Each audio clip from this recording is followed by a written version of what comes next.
Soyez tous bénis au nom du Seigneur Jésus. Nous sommes véritablement là pour venir louer le Seigneur, pour l'adorer, parce qu'il est un Dieu grand, il est un Dieu merveilleux, il est un Dieu tout-puissant, et il nous a fait du bien. Et la preuve, si nous sommes là aujourd'hui, c'est parce qu'il nous a fait la grâce de ne pas être couché dans un lit d'hôpital, de ne pas être affecté par quoi que ce soit, mais d'être présent dans sa maison afin de le louer, de le célébrer et de l'adorer. Nous sommes toujours dans le thème de la solidarité, comme nous pouvons le voir affiché.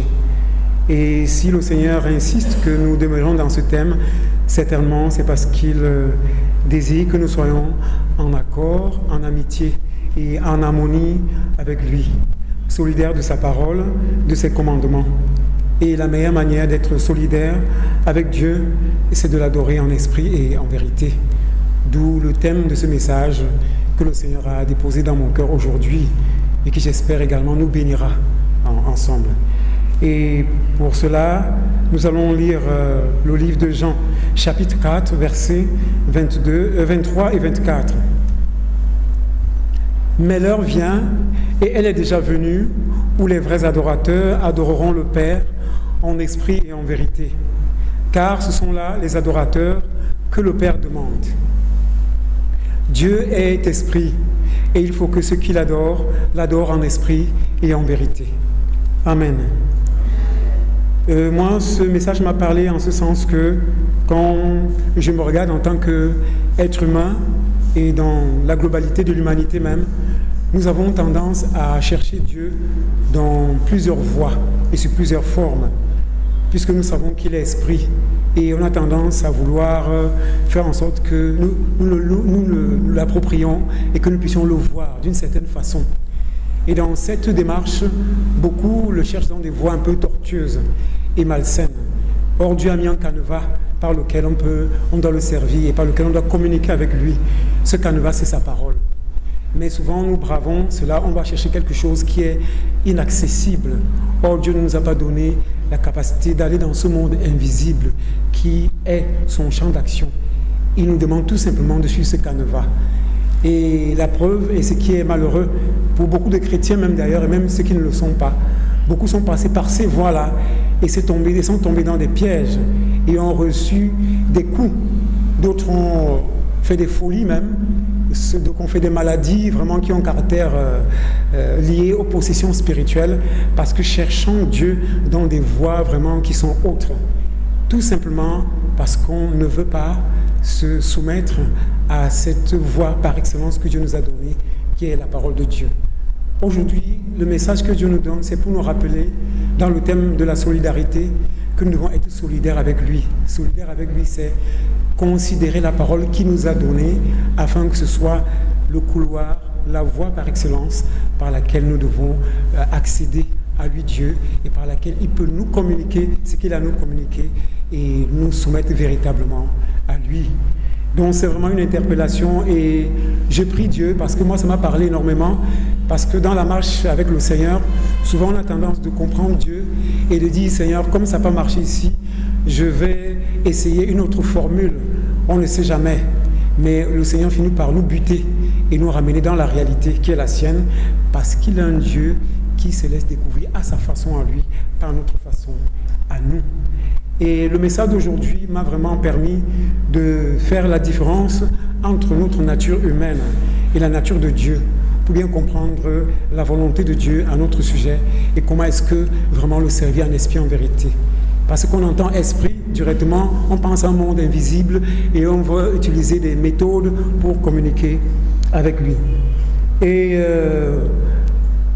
l'histoire de Saül dans la Bible m'a beaucoup édifié à ce sujet. Et je voudrais qu'on puisse d'abord lire le passage qui en parle dans 1 Samuel chapitre 28, versets 6 à 7.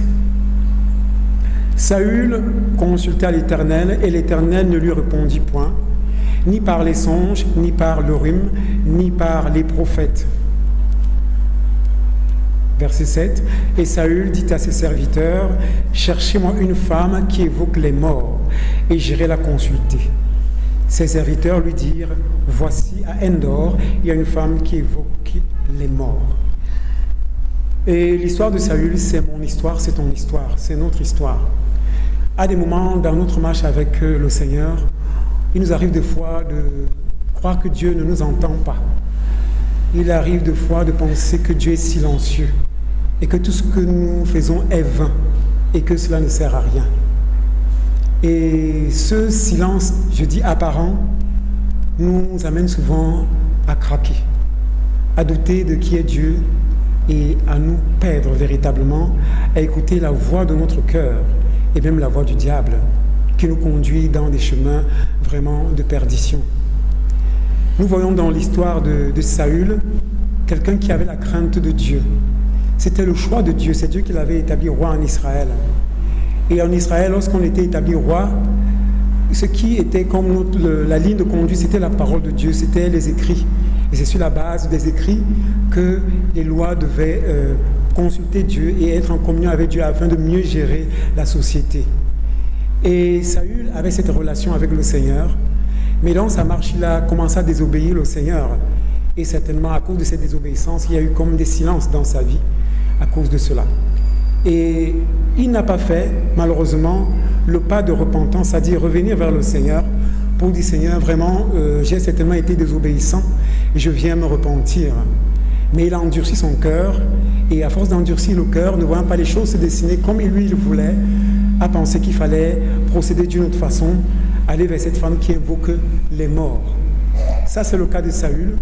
Et en ce qui nous concerne, nous savons tous que nous avons également des voix similaires que nous empruntons lorsque Dieu nous semble silencieux. D'autres, c'est chez les diseurs ou les diseuses de bonne aventure qui se dirigent afin de pouvoir les consulter, afin que ceux-ci ou celles-ci leur disent leur avenir et ce que le Seigneur leur a réservé. Parce que, soi-disant, ces personnes sont en contact avec l'au-delà, et quand ces personnes parlent, elles nous disent que c'est Dieu qui a dit, c'est Dieu qui a fait ceci, et voici le message qui vient du ciel. Et on croit à ces personnes, et on marche au rythme de leurs fausses révélations. Et par cette voie, le diable nous garde captifs de ces voies-là, et nous finissons par être en abomination devant la face du Seigneur, parce qu'on ne veut pas la voie par excellence qu'il nous a donnée. On ne veut pas être solidaire à la parole de Dieu. C'est le cas de Saül, et la Bible nous montre que Saül a été désavoué par le Seigneur à cause de cet acte abominable qu'il avait commis.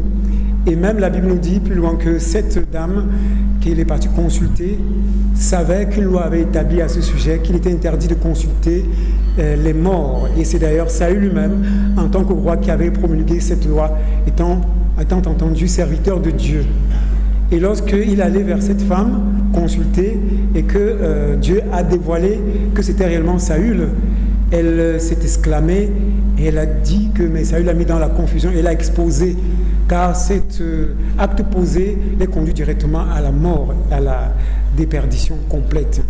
Et nous avons vu la suite de Saül, ça a été complètement une vie catastrophique parce que le Seigneur l'a totalement désavoué au point de détruire également toute sa famille et ainsi que toute sa lignée.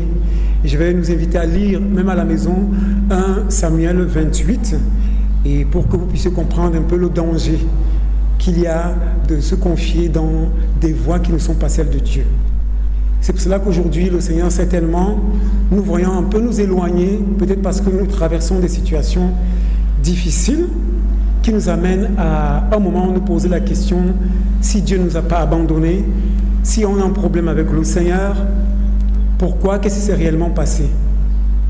Le Seigneur veut vraiment nous rassurer qu'il est là et qu'il n'abandonne jamais ses enfants. La Bible nous dit qu'il est omniprésent, c'est-à-dire il est partout, au même moment, il est là. Donc il ne peut pas nous abandonner, il ne peut pas nous lâcher. C'est plutôt à nous de voir parfois ce qui ne va pas et d'interroger Dieu sur notre marche et revoir un peu notre relation avec le Seigneur. Si c'est jamais notre relation qui fait problème, et à la lumière de sa parole, peut-être le Seigneur nous fera voir que peut-être nous sommes dans un moment de désert et qu'il faut tout simplement patienter. Il y a une issue qui se dessine à l'horizon. Ou alors si nous sommes dans une certaine désobéissance et que nous avons pris une voie qui ne lui agrée pas, il certainement nous interpelle pour que nous puissions nous repentir et revenir à lui, afin que nous ne puissions pas nous perdre, nous égarer. Donc j'en suis déçu parce que je sais que lorsque nous sommes généralement nés de nouveau, lorsqu'on a connu Jésus dans nos premières relations avec le Seigneur, dans nos premiers amours, si je peux dire comme ça, avec Christ, nous avons souvent des belles expériences avec le Seigneur, des petits miracles que nous faisons, des témoignages que nous faisons. C'est ça qui nous permet d'être tellement excités et enthousiastes dans la marche avec le Seigneur. Et au fur et à mesure qu'on avance, parfois ce n'est plus souvent ça. Dieu ne nous utilise plus de la même façon. Il procède d'une autre façon.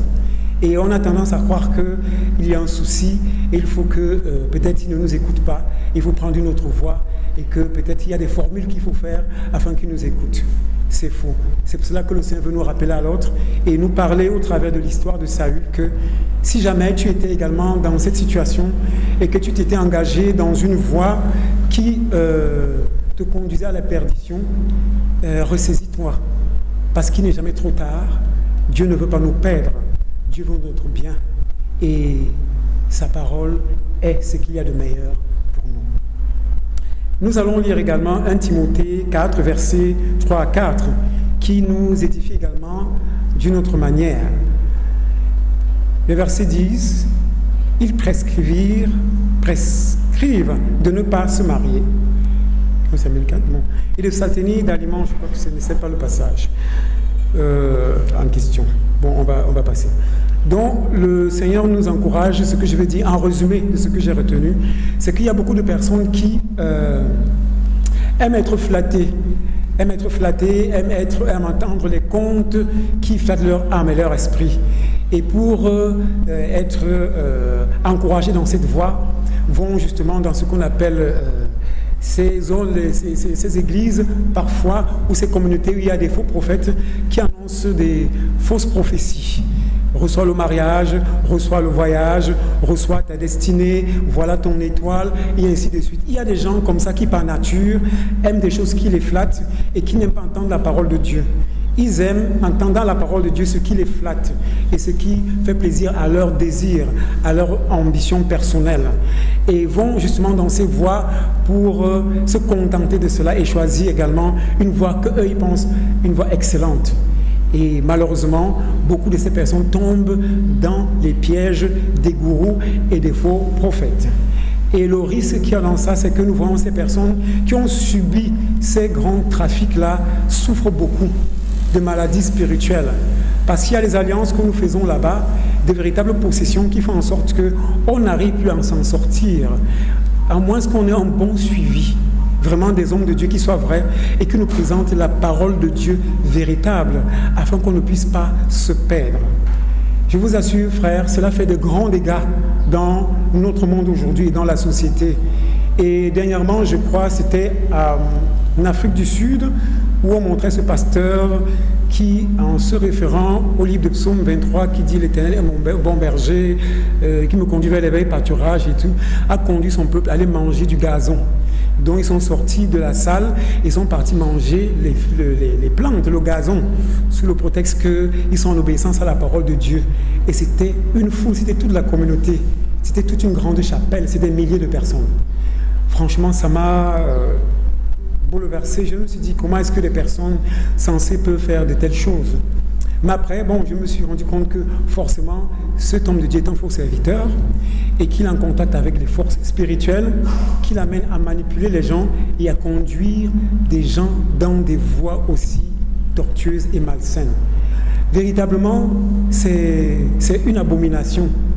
Ces personnes, c'est vrai, sont innocentes d'une certaine façon, mais aussi sont coupables parce que Dieu dit qu'il se révèle à ceux qui le cherchent, donc un cercère, et qui le cherchent même en tâtonnant.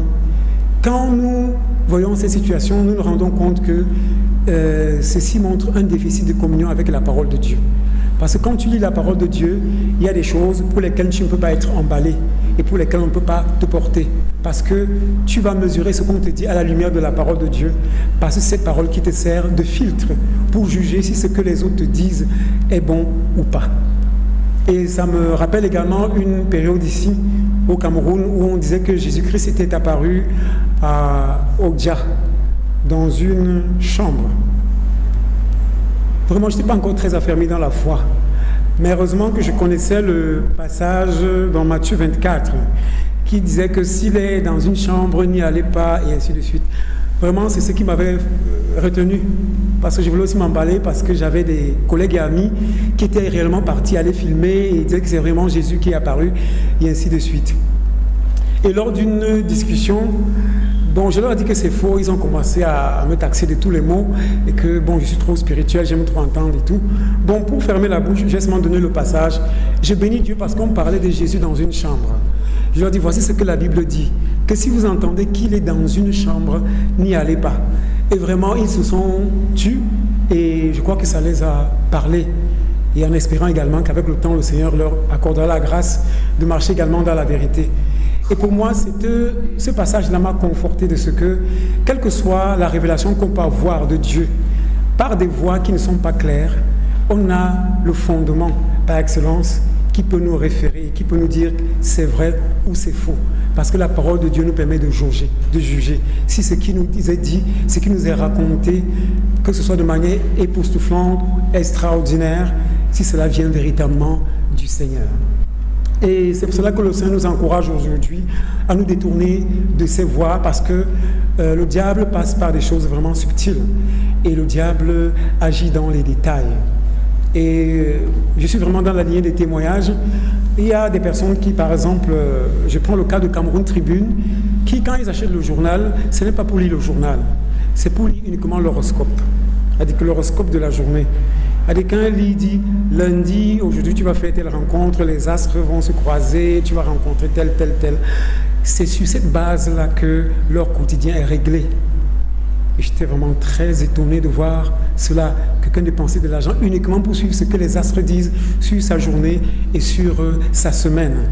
Et ce, tous les jours. Et lorsque je lisais la Bible, qui nous interdit de pratiquer l'astrologie, j'ai compris que le diable est vraiment très malin. Il passe par ce qui peut être un détail, parce qu'en le faisant, on se dit, bon, en quoi est-ce que véritablement je pêche? Puisque soi-disant, si je ne mens pas, je ne vole pas, je ne triche pas, ce n'est qu'une simple lecture et ce n'est qu'un détail. Non, le diable se cache dans les détails et beaucoup d'entre nous sommes réellement embourbés dans ces voies. Il nous arrive de fois de voir des enfants de Dieu publier dans les réseaux sociaux, je suis Gémeaux et nous les Gémeaux c'est comme ça, je suis Vierge et les Vierges c'est comme ceci. Vraiment mon frère, ma soeur, si c'est ton cas, aujourd'hui ressaisis-toi. Même si tu le fais par simple blague, parce que peut-être ça a coïncidé avec quelque chose qui ressemble à ton trait de caractère, sache que le véritable trait de caractère que nous avons et que nous devons avoir, c'est celui de Jésus-Christ. Ce n'est pas un caractère d'un signe d'un zodiaque ou d'un esprit ou d'une étoile dans les cieux. Donc revenons à la vérité, frères et sœurs, et ne nous laissons pas emporter. Je vous assure, le diable, il peut tu peux croire que tu l'as vaincu dans un péché quelconque. Tu dis, Seigneur, je ne suis plus dans peut-être la fornication, dans le mensonge, mais il va te tenir sur des choses qui, à tes yeux, semblent banales, mais qui sont en abomination devant le Seigneur, parce que de tels actes sont véritablement de l'idolâtrie. Et marcher dans cette voie, c'est de refuser d'être en solidarité avec le Seigneur, en solidarité avec Dieu. C'est pour cela que le Seigneur nous invite véritablement à faire très attention. Il y en a même qui sont passés spécialistes des situations d'incantation même, dans les maisons, où ils allument des bougies, font des cercles dans les chambres et invoquent un esprit qui doit apparaître et qui doit nous parler au nom du Seigneur pour nous dire voilà comment est-ce que tu dois marcher, voilà comment est-ce que tu dois fonctionner et ainsi de suite. Le voyage que tu vas faire, fais attention, voilà les gens que tu vas rencontrer et ainsi de suite. Frères, beaucoup sont tombés dans la folie. Si tu le fais aujourd'hui et tu n'es pas tombé dans la folie, gloire à Dieu. Mais si ce message aujourd'hui est venu à ton oreille et à ton cœur, ça veut dire que le Seigneur est en train de te dire que reviens vraiment dans les voies excellentes, qui sont celles de la parole de Dieu. Et ne va pas dans ce chemin qui va te conduire dans la perdition.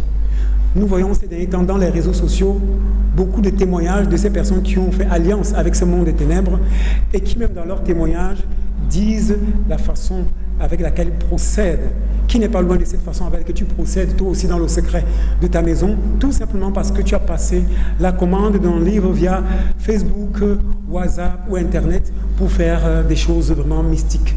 Faisons attention, le diable se cache dans les détails et peut nous détruire. Et en témoignage également, nous avons vu dernièrement, c'était l'année dernière, cette femme qui avait découpé, je crois, sa belle-sœur. Et quand on lui a posé la question comment elle a fait pour la découper en morceaux, elle dit c'est sur Facebook qu'elle a vu un marabout béninois qui lui a, soit il voulait de l'argent, il lui a demandé ce rituel-là. Donc elle a communiqué pendant longtemps et je suppose qu'à force de faire des échanges ou des partages, je ne sais pas, elle a dû subir un lavage de cerveau et elle a subi un envoûtement certainement au point d'aller tuer sa belle-sœur, la découper et pour aller la livrer. Vraiment, faisons très attention parce que personnellement je connaissais ces personnes et les actes posés m'ont complètement bouleversé parce que je ne pouvais pas imaginer qu'une telle chose puisse arriver. Quand j'ai vu, j'ai dit mais nous devons faire très attention en tant qu'être humain. Si ça arrive à l'autre, c'est pas que la personne est plus méchante que moi ou est plus poussée dans ces choses que moi. C'est le contact avec les forces spirituelles qui sont au-dessus de nos forces, qui peuvent nous amener à poser de tels actes. Nous ne nous disons pas plus fort que ces forces-là. La seule personne qui est forte et qui est au-dessus de toutes ces choses, c'est Jésus.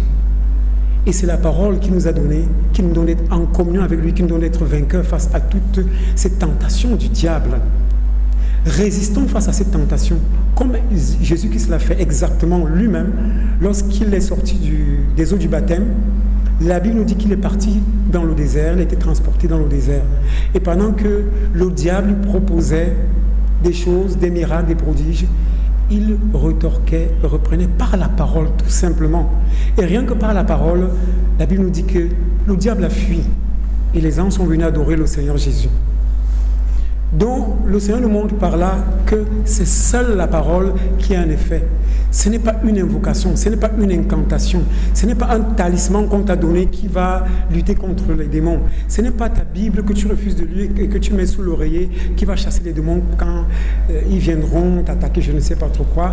Ce n'est pas ton chapelet que tu vas mettre dans la maison, le chapelet qui brille, tous ceux qui ont été comme moi, qui brille et puis quand il fait nuit, ça brille et tu es sûr que le Saint-Esprit est là.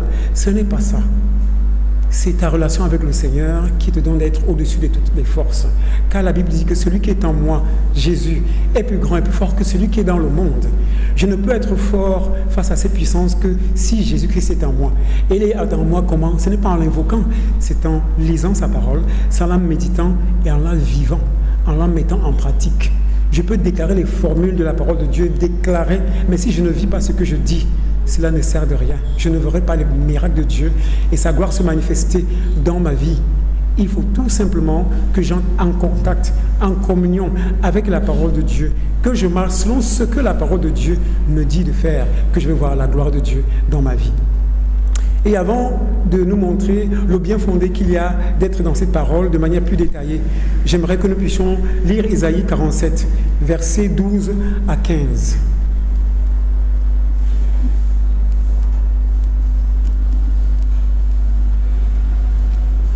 Dans ce chapitre, le Seigneur nous montre les conséquences qu'il y a à chercher ces voies tortueuses, aller chez les faux prophètes, les diseuses de bonne aventure, les marabouts et toutes ces choses-là.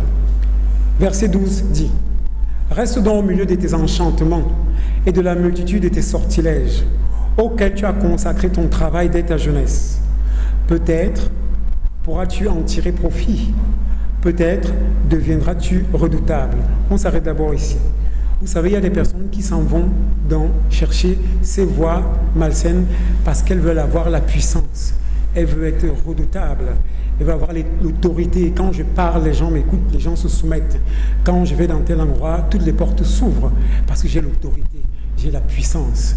Et les gens mâchent des écorces pour que lorsqu'ils vont arriver devant le directeur qui doit lui faire une faveur, que cette écorce agisse en sa faveur pour que ce dossier puisse avoir un aboutissement favorable. D'autres se mettent des parfums de faveur afin que, par ces parfums de faveur, ils puissent avoir la faveur de tout le monde. Donc se oignent d'huile afin que ces huiles attirent des bonnes grâces, attirent des faveurs, attirent des avantages, des privilèges, des maris, des femmes, des voyages, bref, des faveurs que nous ne pouvons même pas suspecter. Le Seigneur nous dit qu'il se moque bien de toutes ces choses-là. Le verset 13 dit ceci. « tu t'es fatigué à force de consulter. Qu'il se lève donc et qu'il te sauve. Ceux qui connaissent le ciel, qui observent les astres, qui annoncent d'après les nouvelles lunes ce qui doit arriver.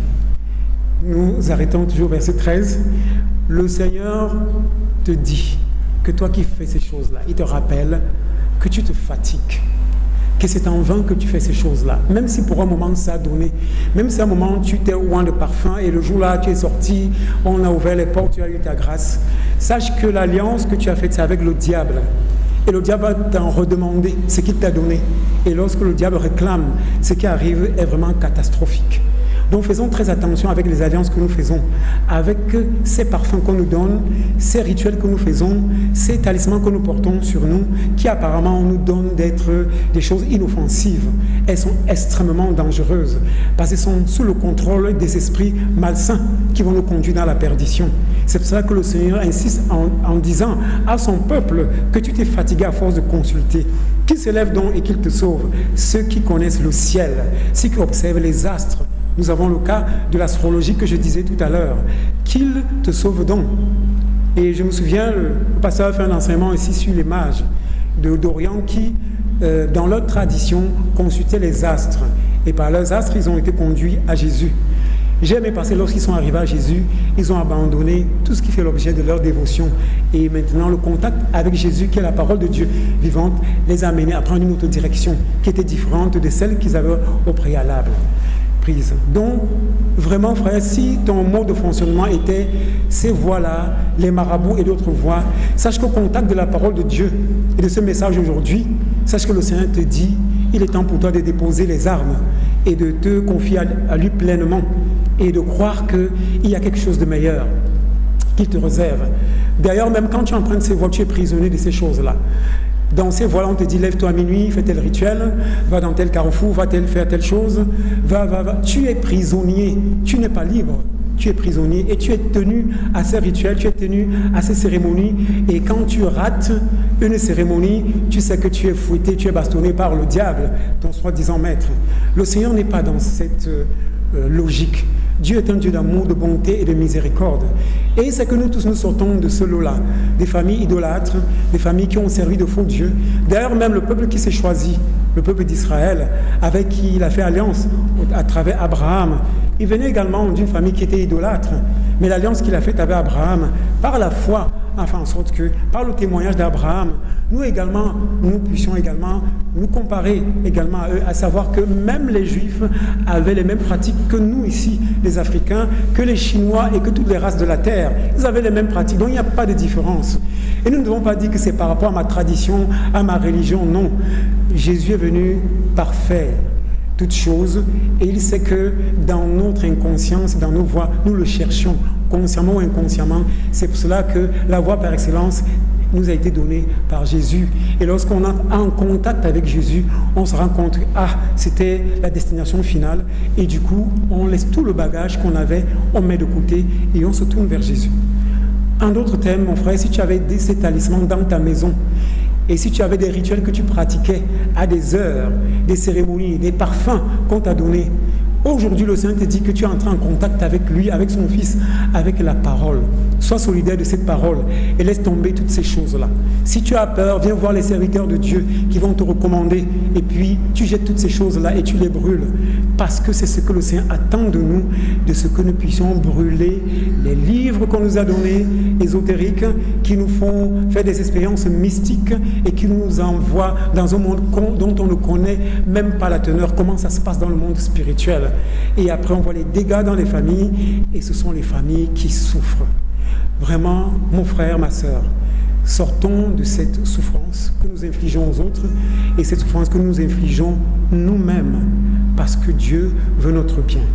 Nous allons continuer le verset 14 qui dit « Voici, ils sont comme de la paille, le feu les consume. Ils ne sauveront pas leur vie des flammes. Ce ne sera pas du charbon dont on se chauffe, ni un feu auprès duquel on s'assied. » Verset 15. Tel sera le sort de ceux qui te fatiguaient à consulter. Et ceux avec qui tu as trafiqué dès ta jeunesse se disperseront chacun de son côté. Il n'y aura personne qui vienne à ton secours. Amen. le Seigneur nous dit que ces personnes-là qui font ces choses, voilà leur sort, seront consumées par le feu. Ça veut dire que toi qui es complice, qui es solidaire de ces personnes, tu auras le même sort, la même sentence.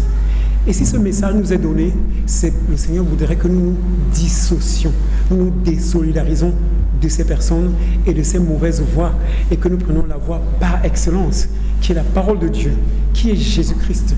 Elle est la voie la meilleure que Dieu nous ait donnée. Et il est important pour nous que nous saisissons cette grâce aujourd'hui. Amen. Amen. Et je vais maintenant revenir sur le verset ce verset qui m'a parlé, qui m'a vraiment bouleversé, de Jean 4, verset 24. Dieu est esprit et il faut que ceux qui l'adorent, l'adorent en esprit et en vérité. Vraiment, ici, nous voyons donc que Dieu marque les bases. Il rappelle qu'il est esprit. Et si je dois l'adorer, c'est en esprit et en vérité. Et il nous a donné la clé, c'est sa pensée. La Bible dit que la parole de Dieu nous a été révélée par des hommes inspirés par le Saint-Esprit. La Bible a été écrite par le Saint-Esprit. C'est le Saint-Esprit qui a écrit la Bible. Ce ne sont pas des hommes. C'est pour nous rappeler et nous dire que quand on voit les écrits, qu'on ne banalise pas les écrits de la Bible en se disant que mais, ce n'est qu'une écriture, c'est les hommes qui ont fait cela. Non. Dieu, connaissant que nous avons cette facilité à vouloir contrôler toutes choses, a donné un moyen par excellence où nous pouvons avoir le contrôle de tout, si on peut le dire ainsi, là par lequel il peut nous parler, afin que nous ne soyons pas dispersés. C'est pour cela qu'il nous a donné sa parole. Et sa parole nous parle expressément de lui, parce que c'est son esprit qui nous est communiqué par cette parole-là. Et Isaïe 55, verset 8 à 11, est encore plus clair à ce sujet. « Car mes pensées ne sont pas vos pensées, et vos voix ne sont pas mes voix, dit l'Éternel. Autant les cieux sont élevés au-dessus de la terre, autant mes voix sont élevées au-dessus de vos voix, et mes pensées au-dessus de vos pensées. Comme la pluie et la neige descendent des cieux et ne retournent pas sans avoir arrosé, fécondé la terre et fait germer les plantes, sans avoir donné la semence au semeur et du pain à celui qui mange. Ainsi en est-il de ma parole qui sort de ma bouche. Elle ne retourne point à moi sans effet, sans avoir exécuté ma volonté et accompli mes desseins. » Amen. La parole de Dieu, frère, que nous lisons, c'est vraiment Dieu. Dieu dit que sa parole est esprit et vie. Donc, si nous la lisons, c'est sa pensée que nous lisons. Et les promesses qui y sont, ce sont les promesses de Dieu. Et il a dit que sa pensée est au-dessus de nos pensées. Et sa parole ne peut pas retourner auprès de lui sans avoir accompli ce pourquoi il a envoyé. Qu'est-ce que tu veux dans la vie, mon frère? Qu'est-ce que tu veux dans la vie, ma sœur? Tu t'accordes à la volonté de Dieu et que tu es solidaire à sa parole. Il va te permettre de laisser tes émotions de côté, tes ambitions de côté, et régler même tes ambitions afin qu'elles soient conformes à sa volonté. Et les grâces qui sont attachées à ces ambitions qui sont conformes à sa volonté, tu vas les voir se manifester dans sa vie parce que ces grâces portent la volonté et la pensée de Dieu. La pensée de Dieu est esprit et vie. D'ailleurs, Jésus-Christ est le témoignage vivant que la parole s'est faite chair. Alors si la parole est devenue chair comme Jésus, qu'est-ce que la parole ne peut pas faire dans nos vies? Mon frère, qu'est-ce que la parole ne peut pas faire dans ta vie, ma sœur? Fais comme le Seigneur te dit. Et pour te conforter, je vais lire justement cette parole qui dit dans Jean 6, verset 63. C'était la parole de Jésus-Christ qui dit « Car c'est l'esprit qui vivifie, la chair ne sert à rien. Les paroles que je vous ai dites sont esprit et vie. » Donc c'est l'esprit de Dieu qui nous vivifie. Ce ne sont pas tes incantations, ce ne sont pas tes rituels. Ce ne sont pas tes voies tortueuses. La chair ne sert à rien parce que c'est la chair qui te pousse à poser de tels actes.